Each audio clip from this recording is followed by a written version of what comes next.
시인 알프레드 디 수자가 지은 사랑하라 한 번도 상처받지 않은 것처럼 이라는 제목의 아름다운 시가 있습니다. 설교 시작 부분에 한번 이 시를 읊는 것으로 시작했으면 좋겠어요. 한번 들어보시죠.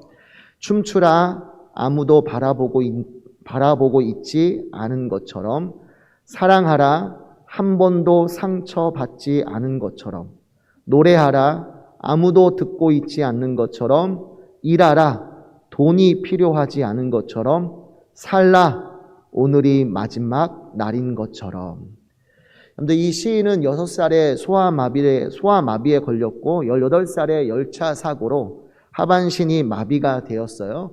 여러 차례 척추 수술을 받은 끝에 다리를 절단할 수밖에 없었고 이 고통과 싸우느라 모르핀 중독에 시달리기도 하였죠. 하지만 놀랍게도 그녀는 고통에 굴복하지 않았어요. 내 삶이 이 모양이니까 죽어 마땅해 하루하루 그렇게 절망적인 삶을 산 것이 아니라 비록 이렇게 고통 앞에 있지만 그 고통에 굴복당하지 아니하고 오히려 하루하루 최선을 다해 살아가게 되어지는데, 강철로 된 코르셋을 입은 채 침대에 누워서 허공에 캔버스를 걸고 그림을 그리고요, 시를 지어 노래하고요, 불구의 삶을 살아갔지만 누구보다도 뜨겁게 살아갔던, 그러다가 47세라는 젊은 나이에 세상과 이별하게 되어집니다. 시인은 누구보다도 힘들고 고통스러운 삶을 살았지만 그럼에도 세상의 시선을 의식하지 않고 늘 흥겨울 때 춤추고요, 노래를 했어요. 상처받을 걸 두려워하지 않고요, 자신과 관계하는 모든 사람들을 뜨겁게 사랑했고요, 즐겁게 일하되 돈을 목적으로 일하지 않고 오늘이 마지막 날인 것처럼 정말 온 힘을 다해 살아갔던 것이죠. 그래서일까 그녀의 시를 읊다 보면 뭔가 애잔한 감동이 있고 위로가 있고 힘이 있어요. 여러분들, 만약에 이 시를 지은 시인이 유복한 가정에서 태어나 남부러울 곳 없는 인생 가운데에서 이 시를 노래했다라면 여러분들, 이 시를 읽을 때 무슨 감동이 있겠습니까? 나도 그렇게 하면 그렇게 하겠다라고 생각할 수 있겠지만 이 시인의 삶은 정반대이기 때문에 정말 힘들고 어려운 삶 속에서도 이렇게 노래하고 춤추고 일하고 또 사랑하고 오늘이 마지막 날인 것처럼 정말 열심히 살아가는 그 모습, 그렇게 노래하는 그 시를 바라볼 때 우리 마음에 위로와 힘이 주어지게 되어지는 것이죠. 오늘 본문을 보면 특히나 이 시인이 쓴 시의 제목처럼 한 번도 상처받지 않은 것처럼 자신과 관계된 모든 사람들을 정말 뜨겁게 사랑했던 한 분이 나오는데, 그분이 바로 예수 그리스도예요. 예수님의 인생을 보면 정말 사랑이 충만해요. 정말 한 번도 상처받지 않은 것처럼. 우리가 누군가를 사랑하다 보면 상처를 받잖아요. 그죠? 상처받을 것을 두려워해서 다시는 사랑하지 않으리라 결단할 수 있게 되어지는데, 예수님의 삶을 보면 사람들로부터 그렇게 많은 상처를 받음에도 불구하고 정말 한 번도 상처받지 않은 사람처럼 정말 뜨겁게 사랑하시는 거예요. 사랑으로 충만하시고 사랑의 화신이시죠. 오늘 이 시간 이 내용을 우리가 함께 살펴보면서 정말 우리를 향한 그 예수님의 깊으신 사랑, 절대 변치 않는 그 예수님의 사랑을 우리가 깊이 체험하고요, 더 나아가서 우리도 예수님처럼 그렇게 서로를 사랑하는 아름다운 가정, 교회 공동체가 되시기를 주님의 이름으로 축원해 드립니다. 먼저 1절 전반절을 보시면, 1절 전반절을 보면 6월절 전에 예수께서 자기가 세상을 떠나 아버지께로 돌아가실 때가 이룬 줄 아셨다라고 하였는데, 이처럼 사도 요한은 본문 말씀의 시간적 배경이 6월절 절기임을 밝히고 있습니다. 사실 사도 요한뿐만 아니라 사복음서 전체가 그래요. 예수님의 마지막 일주일, 굉장히 중요한 기간인데 이때가 어느 때인가 사복음서의 기자들은 6월절이다라는 것을 분명하게 밝혀두고 있는 것이죠. 그만큼 이 6월절이 가진 의미가 중요하다라는 것을 보여주는데, 그러면 유대인들에게 있어서 이 6월절이라는 것은 어떤 날일까? 도대체 유월절이 뭐길래 이렇게 사복음서의 기자들은 이날이 유월절이다. 예수님이 십자가에 달려 돌아가시기 직전이 어느 때냐? 유월절이다. 이렇게 강조하고 있는 것일까?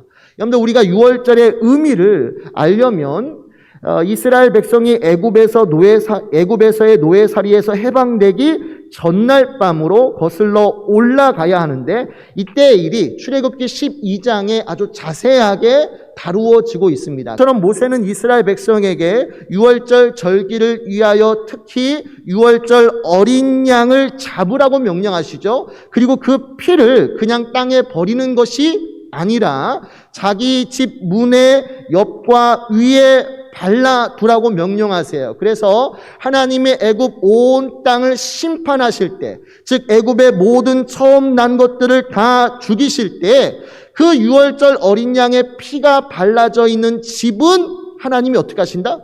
뛰어 넘어가사 그 집 안에 속한 모든 생명들을 지키시고 구원하여 주시겠다는 아주 놀라운 약속을 하고 계시는 거예요. 그래서 유월절이라고 했을 때 이 이름의 문자적인 의미가 뭐냐면 하나님의 심판이 뛰어넘어가다. 유월절이라는 이름 자체 속에는 뛰어넘어가다라는 문자적인 의미가 있는 거예요. 그러니까 하나님께서 애굽 온 땅을 심판하셔요. 모든 처음 난 생명들, 그게 사람이든 가축이든 가릴 것 없이 하나님께서 애굽 온 땅에 있는 모든 처음 난 것들을 심판하신다라는 것은 여기에는 애굽 백성들뿐만 아니라 이스라엘 백성들도 포함되어 있어요. 왜냐하면 애굽인이든 이스라엘 백성이든 모두가 죄를 지은 하나님 앞에서 죄인이기 때문에 마땅히 그 죄로 인하여 심판받아 멸망당할 것이 마땅하잖아요. 근데 그러한 가운데에서 오직 이스라엘 백성들만큼은 하나님께서 구원해 주시겠다라는 거예요. 하나님의 심판에서 벗어나도록 만들어 주시겠다라고 했는데, 그 이유가 뭐냐면 그들의 모든 죄를 대신하여 죽은 유월절 어린 양의 피가 이스라엘 백성에게 발라져 있으니까. 그 피를 보시고 이스라엘 백성들을 구원해 주시겠다라고 약속하시는 거죠. 즉 유월절 어린 양의 피가 이스라엘 백성을 구원해 준 거예요. 다른 거 없어요. 이스라엘 백성들이 애굽 사람들보다 선하다거나 우상을 금한다거나 혹은 거룩한 삶을 살았기 때문인가? 절대 그렇지 않아요. 이스라엘 백성들도 애굽 사람들의 영향을 받아서 우상을 섬겨요. 그러니까 시내산 밑에서 하나님의 십계명의 말씀을 알고도 그들 모두가 금송아지 우상 숭배를 저지르는 엄청난 죄를 범한 거 아닙니까? 그들도 애굽 백성들과 별반 다를 것이 없는 악한 민족이었어요. 그럼에도 불구하고 왜 하나님의 심판이 이스라엘 백성들을 뛰어 넘어가셨는가? 왜 그들을 구원해 주시는가? 이유는 딱 하나예요. 유월절 어린 양의 피가 그들에게 발라져 있으니까. 하나님이 뛰어 넘어가신 것이죠. 근데 오늘 본문으로 돌아와서 사도 요한은 왜 유월절을 밝히느냐? 이러한 유월절의 의미를 완전히 성취하신 분이 계신다라는 거예요.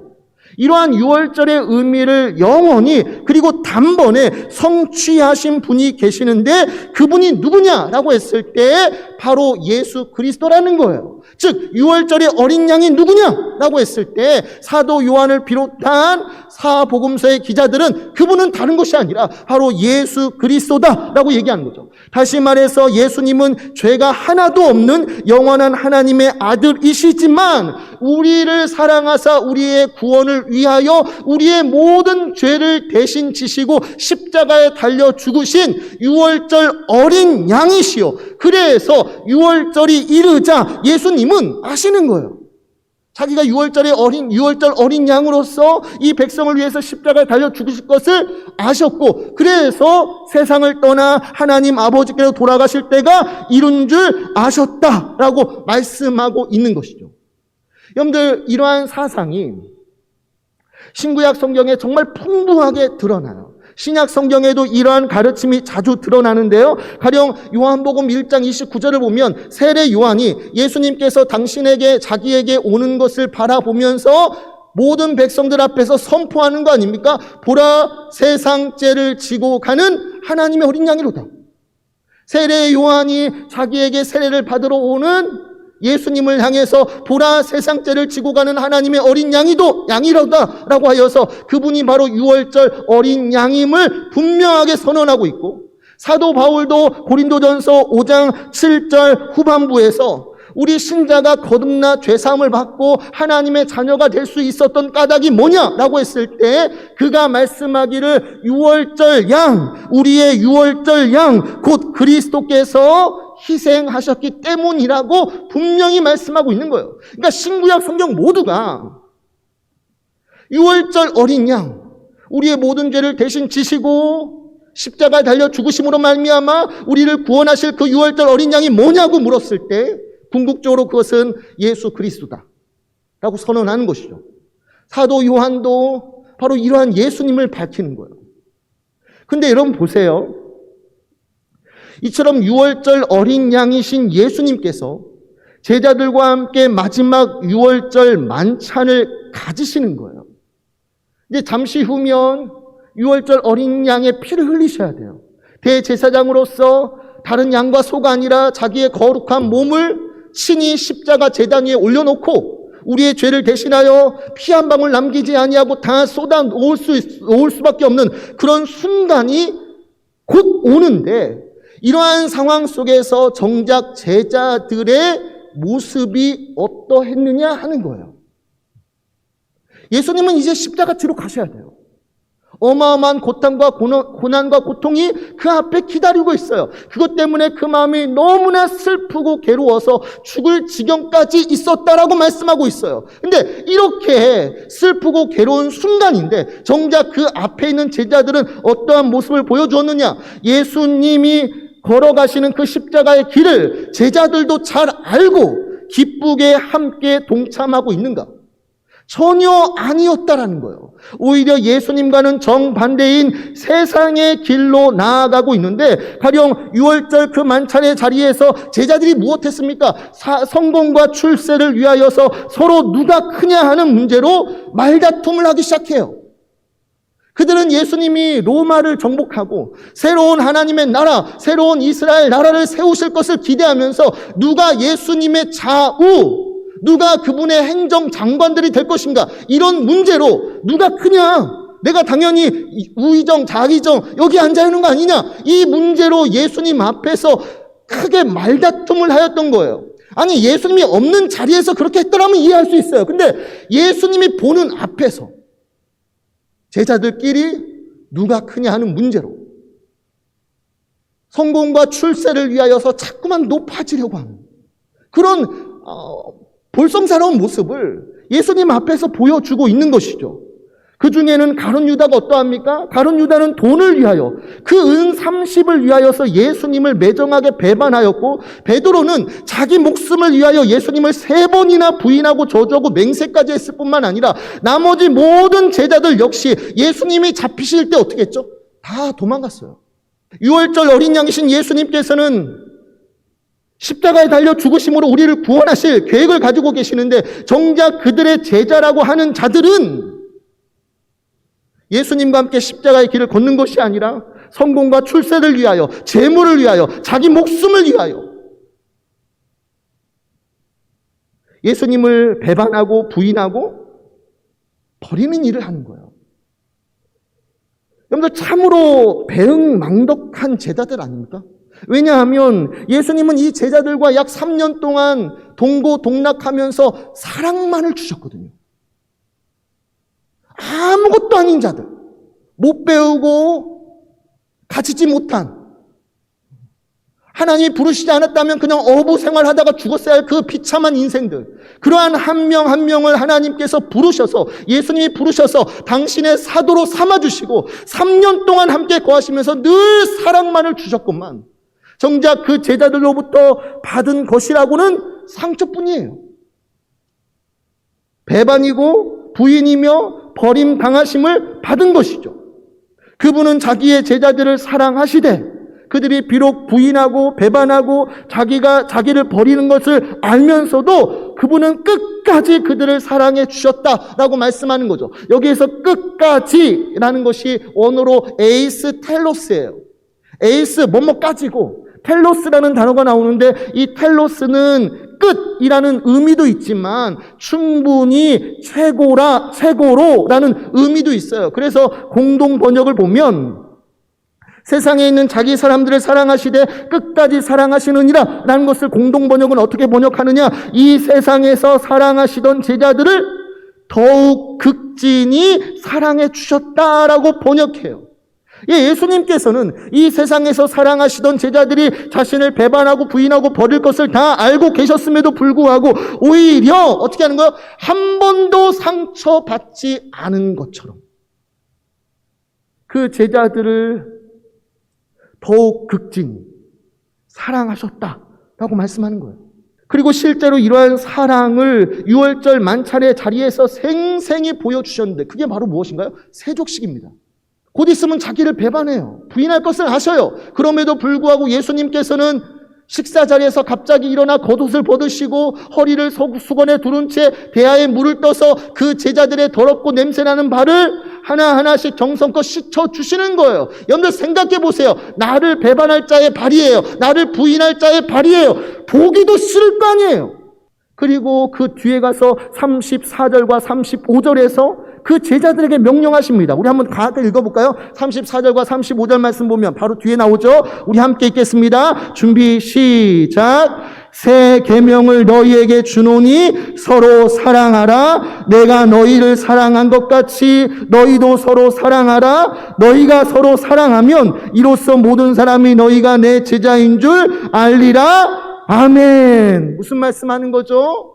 내가 너희를 이렇게 끝까지 사랑한 것처럼 너희가 나에게 상처밖에 주지 않았지만 그럼에도 불구하고 내가 한 번도 상처받지 않은 것처럼 어제보다 오늘보다 내일 더욱 극진히 너희를 사랑했던 것처럼 이제 너희도 이렇게 사랑해. 여러분 30년 경력의 나무 의사인 우종용 씨가 나는 나무처럼 살고 싶다라는 책에서 느티나무를 소개하는 글을 보았어요. 예전만 하더라도 마을마다 커다란 느티나무 한 그루씩 있기 마련인데 특이하게도 그 속을 들여다보면 어린아이 한 명이 숨어 있을 만큼 속이 뻥 뚫려 있어요. 느티나무를 보시면 속이 뻥 뚫려 있잖아요. 술래잡기 할 때 어린아이들이 거기에 들어갈 만큼 큰 구멍이 나 있죠. 보통 느티나무는 속이 잘 썩는 나무라고 해요. 가지가 부러지거나 하늘소 같은 벌레가 들어가 작은 구멍이 생기면 걷잡을 수 없이 썩기 시작해서 결국에는 속이 텅 비어버리는 나무예요. 근데 참 신기하게도 나무는 전혀 끄떡을 하지 않아요. 그렇게 속이 텅 비었음에도 불구하고 그 육중한 무게를 잘 버텨내요. 견뎌내는 나무. 그게 바로 느티나무예요.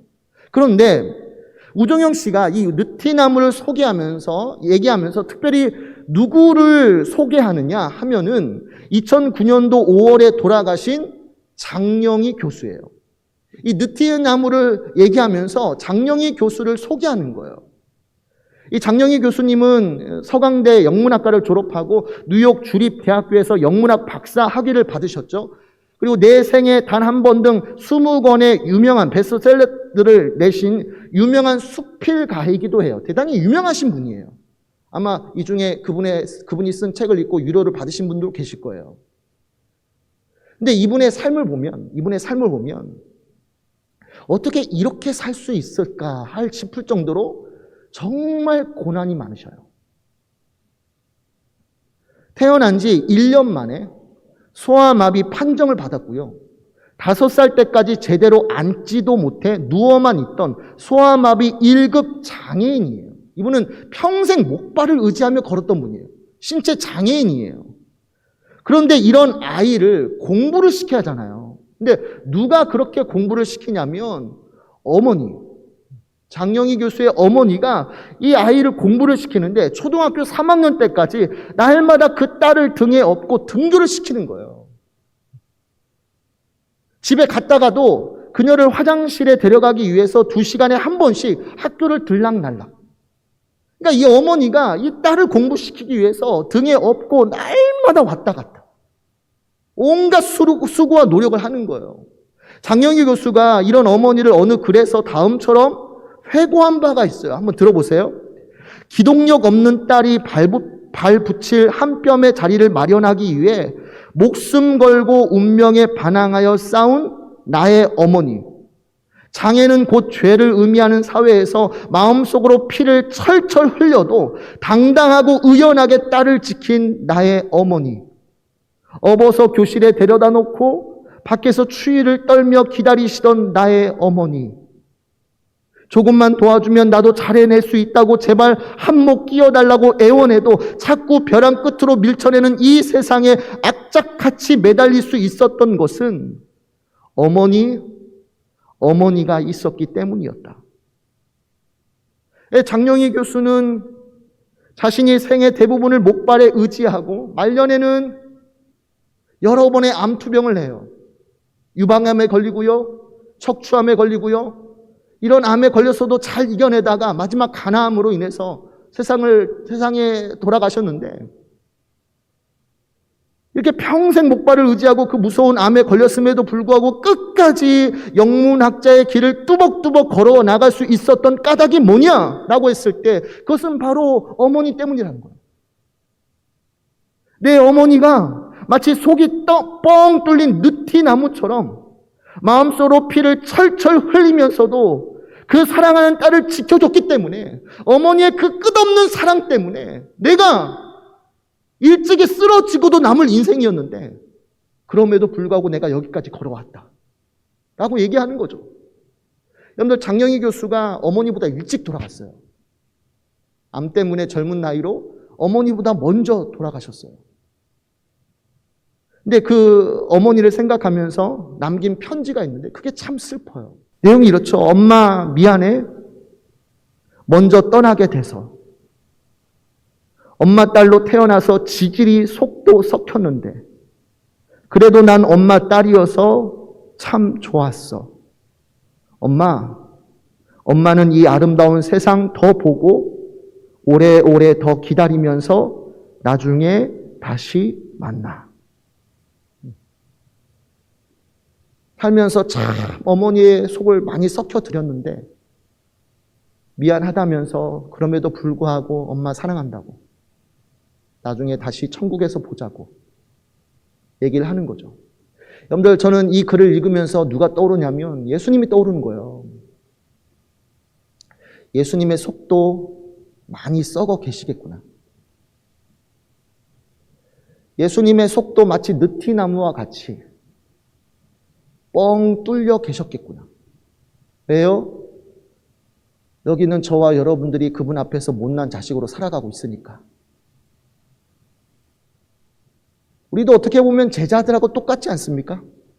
제자들을 비난하고 욕할 것이 아니라 사실 오늘 우리의 모습 속에 제자들의 모습이 있어요. 신자라고 불려짐에도 불구하고 우리도 때로는 가룟 유다처럼 예수님을 배반하고요. 예수님을 부인하고요. 정말 중요한 순간에 예수님을 입 밖으로 꺼내지 못하는, 예수님을 버리고 도망갈 때도 참 많이 있지 않습니까? 근데 그런 제자들의 모습을 보면서 예수님의 마음에 속이 썩어 들어가는 것처럼, 피가 철철 흐르는 것처럼 오늘 우리를 볼 때도 똑같겠구나. 오늘 나를 보시면서도 예수님이 가슴을 막 치면서 아휴, 저놈의 새끼. 피가 나고 썩어 들어가겠구나. 근데 여러분, 그럼에도 불구하고 참 감사한 것은 오늘 말씀을 통해서 우리에게 계속적으로 말씀하는 게 무엇입니까? 그래도 내가 너희를 끝까지 사랑해. 어제보다 오늘보다 내일 내가 더욱 극진히 너희를 사랑한다고 우리에게 계속적으로 말씀하고 계시고, 오늘 그 사랑 때문에 내가 여기 있는 것이고 이 세상 속에서 승리하게 되다가 마지막 날 저 하늘나라 천국에 들어가게 될 줄 믿으시기 바랍니다.